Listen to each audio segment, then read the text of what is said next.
Bonjour à tous, bienvenue pour la 26e vidéo. Donc on est dans les listes dans Dart.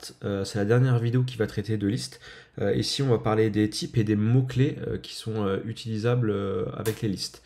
Donc en fait comme d'habitude en fait je vous ai fait un petit pavé de code que je vais décommenter au fur et à mesure pour vous expliquer comment tout fonctionne.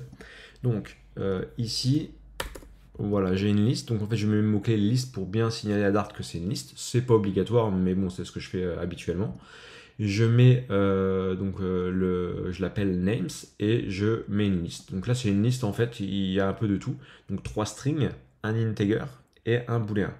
Donc si je run, si j'exécute le code, ça me sort bien ma liste avec tous mes éléments. Donc là, sans souci.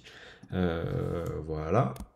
Ici, c'est juste pour vous montrer que en fait, on n'est pas obligé d'utiliser le mot-clé liste et qu'en fait, avec le type inference, Dart va détecter la liste et ça fonctionne exactement pareil. Donc ça fonctionne exactement pareil. Ok.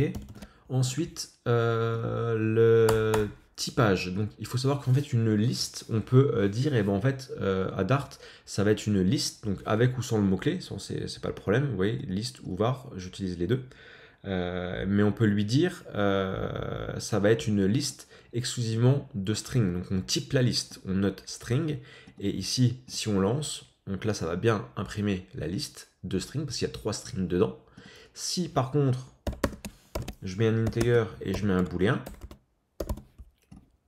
alors qu'est-ce qui se passe? Compilation, il y a une erreur. Donc en fait, c'est l'élément de type int ou bool ne peut pas être assigné à la liste de type string. Donc là, c'est un moyen en fait de renforcer le contrôle de ces listes en typant les listes. Donc ça c'est plutôt pas mal. Donc voilà, là je vais vous montrer autre chose. La liste, donc on l'a typé au niveau d'ici du mot-clé liste. On peut le typer différemment. Si vous utilisez var par exemple, names, on peut directement typer la liste. Donc là si on exécute la liste de string, on dit en fait directement à côté de la liste que c'est une liste de string, ça marche, pas de souci. Si par exemple on va mettre un integer, voilà, on met un integer. Voilà, et en fait le message d'erreur est similaire. Donc en fait on ne peut pas non plus utiliser d'integer parce qu'en fait la liste est bien typée. Donc ça fonctionne de la même manière. Ensuite, voilà, alors là maintenant on rentre dans les mots-clés donc de type final et const. Donc en fait on peut y mettre des mots-clés pour, pour les listes devant les noms. Donc, par exemple, ici, je mets final names, Olivier, Simon, Baptiste. Donc, en fait, donc là, je spoil un peu, c'est ce type de liste final, ce n'est pas réassignable. Donc, ça veut dire qu'on ne peut pas tout détruire pour réassigner la liste, donc carrément la changer. On ne peut pas le faire. Par contre, on peut modifier les entrées. Donc, pour ça, je vais vous montrer comment ça marche. Donc, ici, je veux réassigner ma liste, je veux tout enlever et y mettre Alexia. Ça n'est pas possible. Donc là, en fait, compilation, ça ne marche pas. Donc en fait, ça met bien the final variable names can only be set once, donc une seule fois. Donc ça ne fonctionne pas. Par contre, donc, ce qui est un peu étonnant, mais c'est la différence entre final et const finalement. Euh, Ici, si vous voulez changer dans la liste donc l'entrée 0, donc Olivier, c'est l'entrée 0, par Paul, ça fonctionne. Si on exécute, et voilà, à la place d'Olivier, on a Paul. Donc là, ça fonctionne.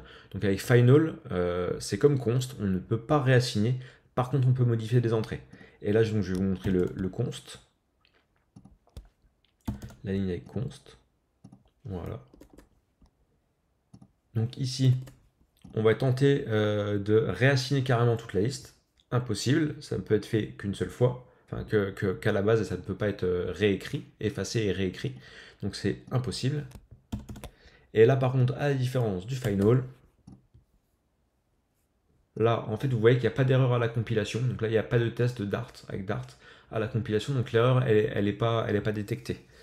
Par contre, en fait, c'est à l'exécution du code. Là, on va avoir un message d'erreur. Voilà. on a ce message d'erreur là. Donc c'est la différence, la différence entre const et final, c'est simplement la modification des entrées. Si vous utilisez final, vous pouvez modifier. Si vous utilisez const, vous ne pourrez rien modifier du tout. On va dire que c'est encore plus fort. Donc voilà. Et ben je vous dis à tout de suite dans la prochaine vidéo.